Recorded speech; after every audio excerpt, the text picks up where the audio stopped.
listening to I Am Refocused Radio with your host, Shamaya Reed. This show is designed to inspire you to live your purpose and regain your focus. And now, here's your host, Shamaya Reed.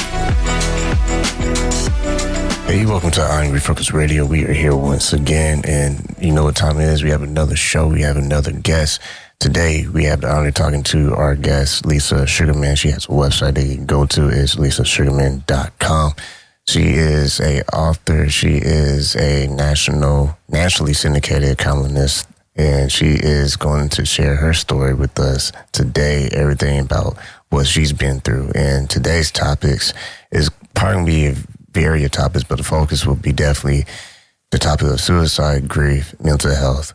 And we're going to learn how that has been a part of Lisa's life and learn from her story herself. So first and foremost, Lisa, welcome to the show.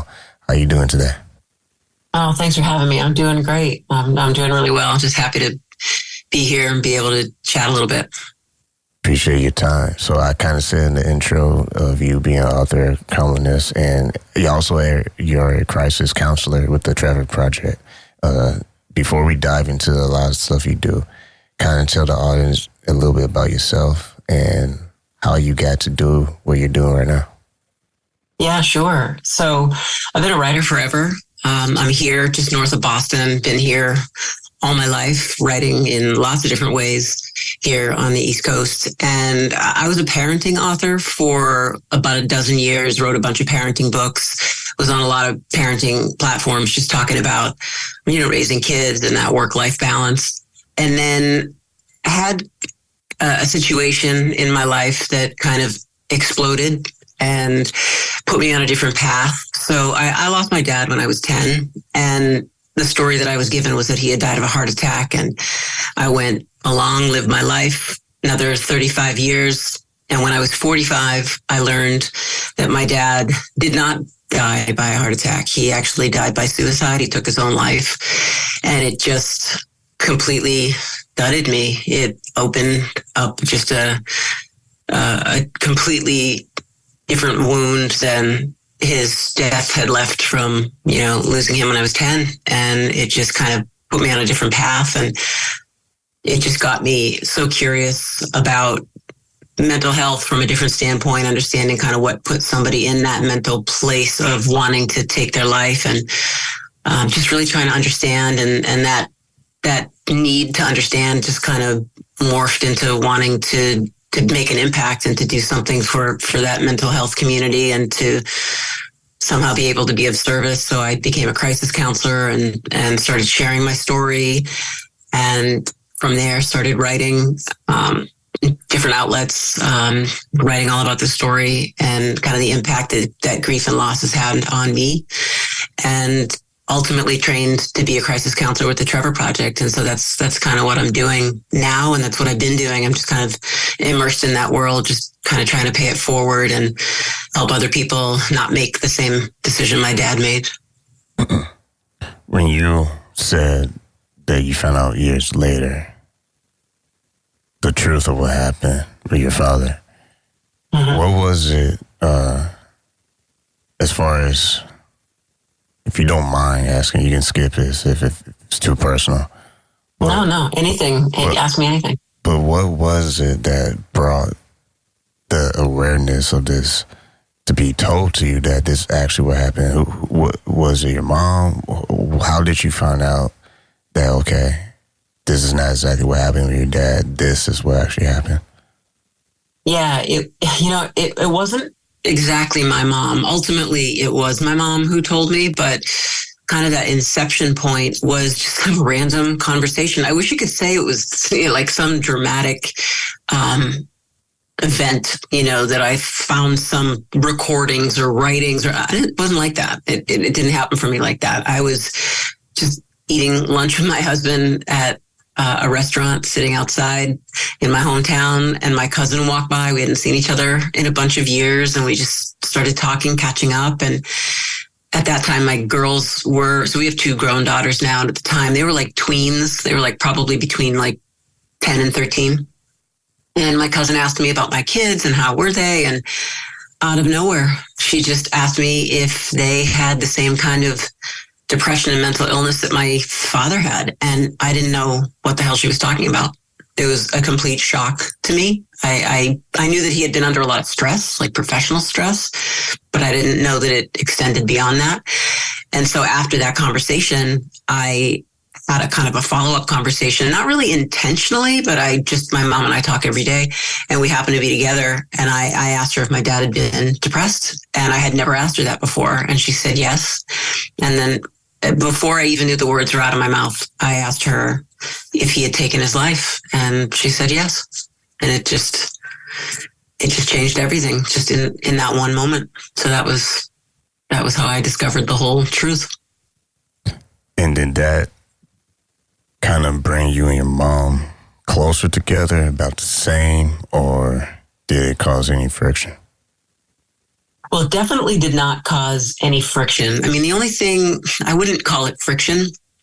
I would say a different kind of sadness for my mom. I mean, she had been keeping this secret from me, and she kept it from me because I was 10 years old. I was an only child. My dad was my person. He was my best friend in the world. And I was so shattered by his death that my mom just didn't want to add something else on top of that, like a suicide, for me to try and navigate it. 10 years old in the late 70s, when there was nothing available for anybody to help them through that kind of grief.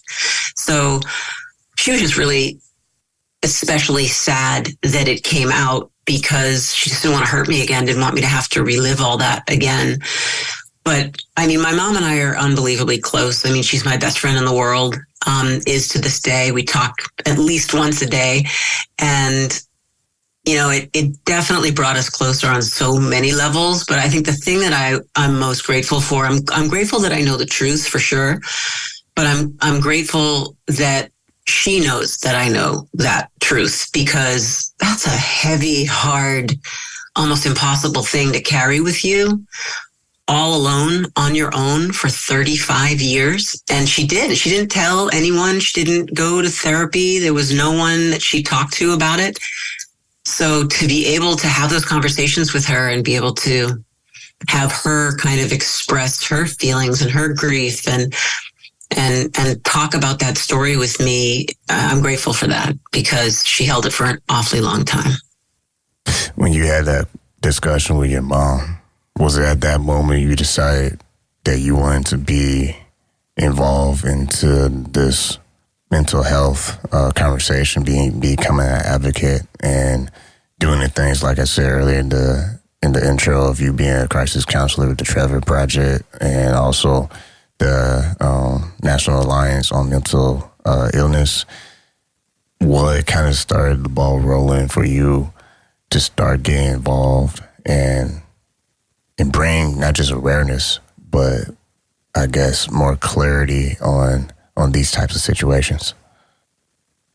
You know, I really wish I could say, yeah, that's exactly what happened. And, you know, immediately that's where my mind went, but it didn't. I mean, it blew me apart. Everything about it blew me apart. And it was such a surreal experience that I didn't even have my bearings for so long after that. I mean, I probably cried myself to sleep. My husband was the only one who knew, aside from my mom. We didn't tell our kids right away. I just needed to kind of get my mind around it. So I was just kind of trying to process it for a really long time. I didn't go to therapy right away. That took a little bit of time. And, you know, it was kind of a gradual realization that I needed to do something with this. I couldn't save my dad. And I was 10 years old, so no one would ever have expected me to be able to do that. But I mean, in my mind, it's like I couldn't save him, or he couldn't be saved. But it wasn't too long after I found out that I knew I needed to do something with it. I just didn't know what it was. The Trevor Project didn't come on my radar for a while. I think they came on my radar when our oldest daughter was in college. She came out as bisexual when she was a junior in college. And so that whole world, the LGBTQ world, kind of, you know, became very important to us on a different level because it was very personal. And so Trevor Project caters to LGBTQ youth. And so I became aware of them. And it was around that time I was trying to find ways to help make a bigger impact than the impact that I had started to make just, writing and in my newspaper column and things like that and talking. So it was little by little, it was everything happened really organically, but everything kind of just ties together in a really beautiful way. Everything that I do now for Trevor and for the National Alliance on Mental Illness and the American Association of Suicidology and, all of these Samaritans, all these different organizations that I work with now, we're all in it together. So we're all helping each other. So it all just kind of came together. Once again, listen, I Am Refocused Radio, talking to our guest, Lisa Sugarman. You go to her website, it's lisasugarman.com. Dealing with all these different things in your life. I mean, when you decided to become a crisis counselor, the Trevor Project, at this state of mind, what's going through your head? I mean, you got all these things, I could say, weight that you're carrying. And one would think, man, like, she really just want to help people. So in your mind, what was going through your heart and mind to where this became an opportunity with the Trevor Project, and how did that start the process of you being an advocate? I think I was starting to be considering myself an advocate even before I started training with the Trevor Project. I was doing things like trying to volunteer when I could at our local chapter of the American Foundation for Suicide Prevention here in Boston. So I was starting to talk, starting to share my story, starting to volunteer and get involved. But so I kind of was starting to consider myself an advocate. But when I started pursuing that crisis counselor role, I really I've always felt really comfortable holding space for people, and I wanted to hold space for the people who needed it the most. And when you think about people who are kind of teetering on that edge of taking their life, like, it doesn't get any more impactful than holding space for somebody like that. I guess the thing that was like rolling around in my head kind of endlessly was wishing that my dad had someone to call, wishing that there was a mainstream lifeline, which there may well have been at that time in the world, but it certainly was not something that was as mainstream as like the 988 Lifeline is now, or Trevor Project. Those resources may have been there, but they were stigmatized and people weren't using them and people weren't saying they wanted to use them. So I just wanted to be able to be there for the people who needed someone the most. That was just kind of what lit my fire. And that's what I think about every single time. I just had a shift this morning, and it was a very, very busy shift. And every single call that comes in, I'm just incredibly grateful to be able to pick up the phone and to be there for someone who doesn't have someone, who needs something that they can't get somewhere else. So, the more I do it, the more I want to be doing it, if that makes sense. Yeah. And you mentioned your daughter earlier. She is also part of your writing and your work with your columns, and kind of paint the picture with us, your writing style, and why that part of you is also important to you as far as being a voice and creating a pathway for people to gain more clarity on topics that can be kind of, simplified.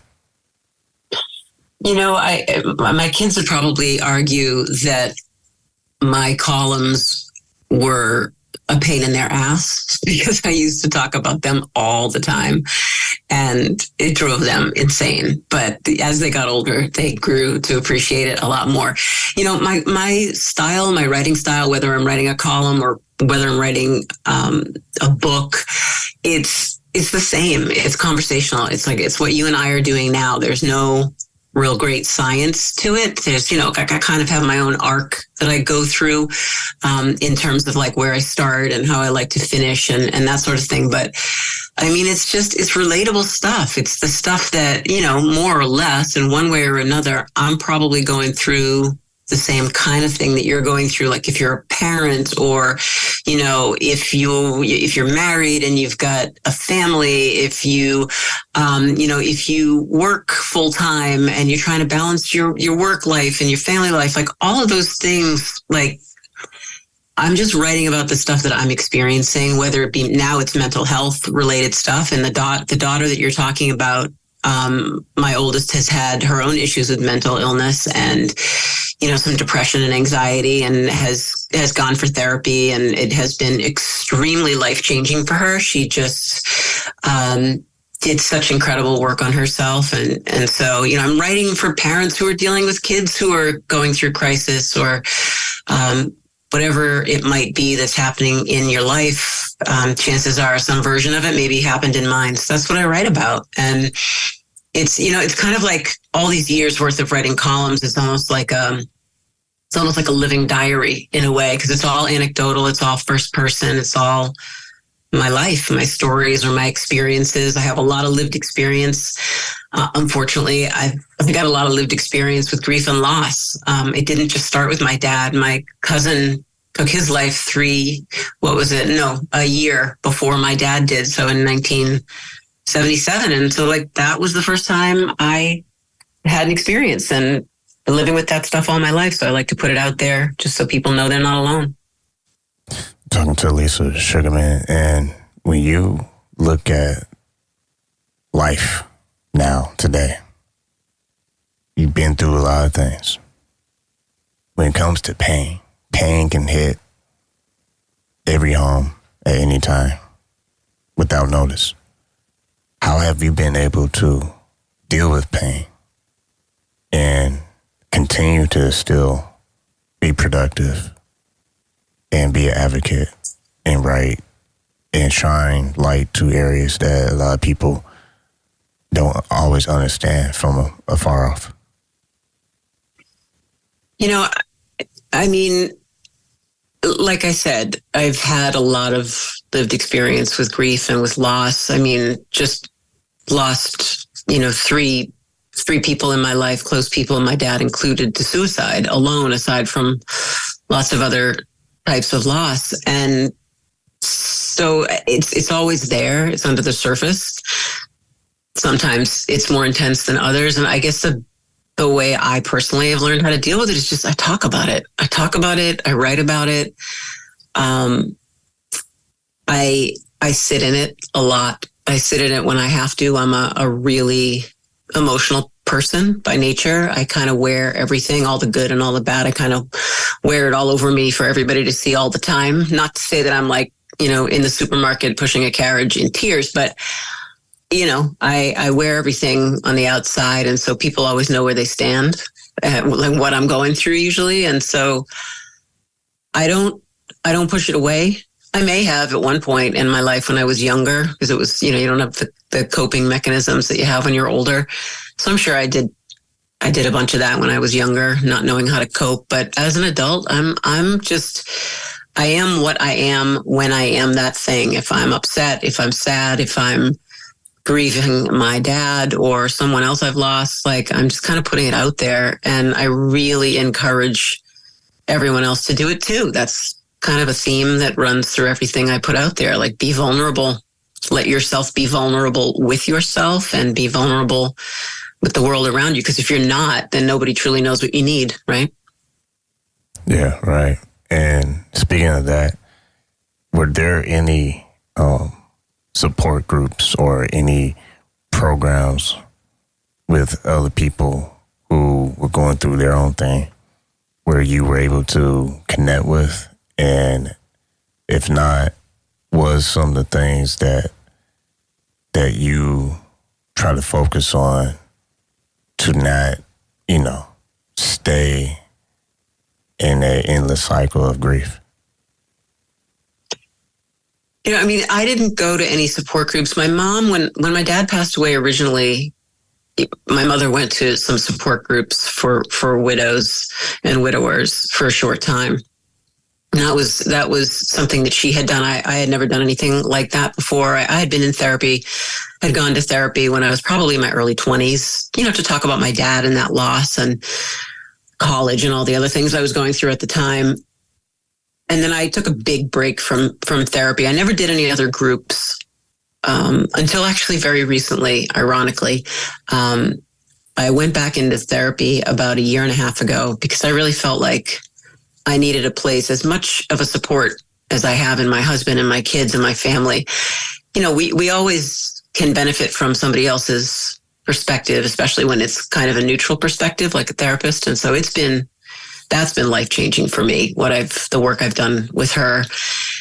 And only recently, I actually became certified through Samaritans to be a suicide, grief, and loss counselor, a facilitator, actually, for their Safe Place Grief and Loss group that's very specific to survivors of suicide loss. It meets a couple of times a month in the evening. It's virtual, and I'm one of their facilitators, just helping people, helping people move through the conversations within the group.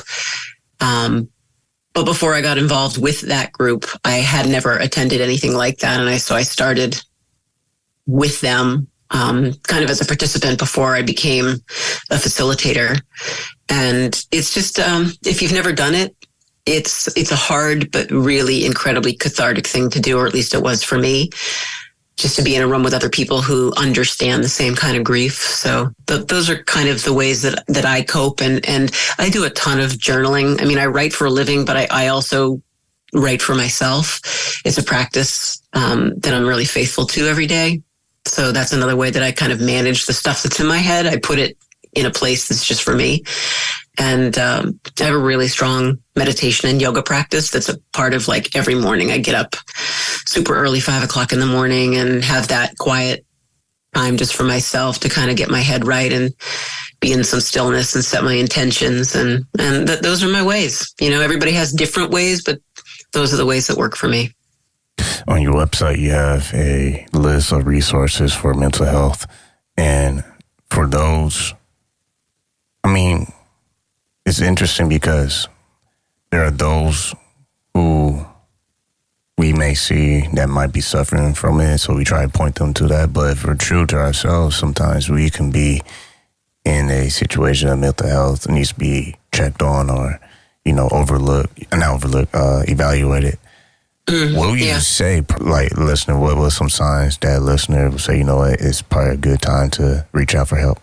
Sometimes it's hard to know what you're really going through or how deep you're in it on your own. So I would say, if you notice yourself feeling withdrawn, if you notice yourself just not caring about things that you normally care about, if you notice yourself saying no all the time when people are, friends or family are asking to get together to see you, to do things, if you're losing interest in the things that usually bring you joy, your body can really display a lot of what goes on in your head. So if you're noticing that you're not feeling good, if you're feeling slow or sluggish, or you're sleeping more often, you're not eating as often or as well, I mean, those are all signs that we can kind of look at in ourselves. The problem is we don't always pay attention to them. So it might be that someone else close to you is seeing those things and maybe has to have a hard conversation with you, which is something that we all should be prepared to have with the people who mean the most to us. And we got to have those direct conversations, asking in just real blunt language, like, are you okay? If you're really afraid that someone's, kind of on the edge, don't be afraid to say, are you thinking about harming yourself? Are you thinking about taking your life? That's not going to make them do it. If anything, it's going to stop them from doing it. So I think it's a combo of, like, us paying attention to our people, and it's us paying attention to ourselves. And again, goes right back to that vulnerability. Like, we got to be vulnerable and honest with ourselves about how we really are. And also, when other people around us ask, we need to share it too with them. Talking to Lisa Sugarman on Refocused Radio. And last question for you. You being able to have all this experience underneath your belt, what would you say is needed in communities, in this nation, United States, as far as awareness, as far as support groups, as far as just how people treat each other? What was some of the things you hope to see in the future as more and more people are educated on mental health? I think people need to be open. They need to be honest. They need to share what's going on in their heads and in their hearts. And I think that's how we build community. I think that's how we heal. I think that's how we navigate so many of these heavy things that we're dealing with. I mean, we're in a world right now. We've all got our own unique individual kinds of challenges and maybe traumas, but we are as a world facing some big time collective trauma. And so on some level, everybody is not okay. It's when we start sharing that with each other and having these deep dive kind of conversations, that's going to change the world. It's not some big involved process. It's like grassroots. Talk to your people, talk to your community, reach out, be inclusive, and be the one to ask, are you okay? And then when someone asks, be honest. That's what's going to change the game. Been talking to Lisa Sugarman. Go to her website, lisasugarman.com. Before we let you go, is there anything else that you have for our audience as far as resources? Or I know you said earlier in the green room that you're working on some projects. Is there anything that you want to let them know so they can keep in touch with you? Yeah, sure. And when you and I were chatting before we recorded, I told you about the book that I'm working on now. It's been a slow process because I'm really being intentional with it, taking my time. It's changed in form many times in the last couple of years, but I'm writing a book about my experience with my dad's suicide and that I've kind of lost him twice in my life. So I'm working on that, and I'm kind of putting 2024 as my year to finish it. It's almost there, but that's coming. And the other thing that I would really want to just let everyone who's listening know is that if you're struggling and you don't know what you need, go to my website. Go to lisasugarman.com/resources. One of the things I've been investing a lot of time and effort in the last several months is to really make my website a destination for people to find the resources that they need in whatever community you're in, whatever resource you may need. So I kind of took the concept of, a list of like the top agencies, like a Trevor Project or a 988 Lifeline or a lot of these warm lines and helplines. And I expanded it, and I broke it into categories for the Asian community and the BIPOC community and the veteran community and children and teens and the disabled, all the hotline numbers, mindfulness websites and apps. I have about 16 different categories, and each one of those categories has a dedicated list that's alphabetized that has a direct clickable link to the help that somebody might need. So it just makes it a lot easier to, kind of navigate the help that exists out there, puts it in one place, and is available for anybody who might need it anytime. So I'd say check it out. I say bookmark it, share it, use it, and keep it handy. And it keeps growing. So the more resources I find, I just keep adding. So it's a fluid list. So definitely put it in your pocket. Once again, listen to I Am Refocused Radio, talking to Lisa Sugarman. Other thing you put in your pocket is a thought of following her on social media. You can follow her on Twitter at the Lisa Sugarman. And also, is there any other social media pages that they can look you up if they want to stay connected? Yeah, definitely. I'm on Instagram at Lisa_Sugarman, and Facebook is the Lisa Sugarman. And I'm also on YouTube at the Lisa Sugarman. And you can also find me on TikTok at the Lisa Sugarman. Like it says on your headliner, on your cover on Twitter, we are all a work in progress. So I want to say thanks for your work and appreciate your time.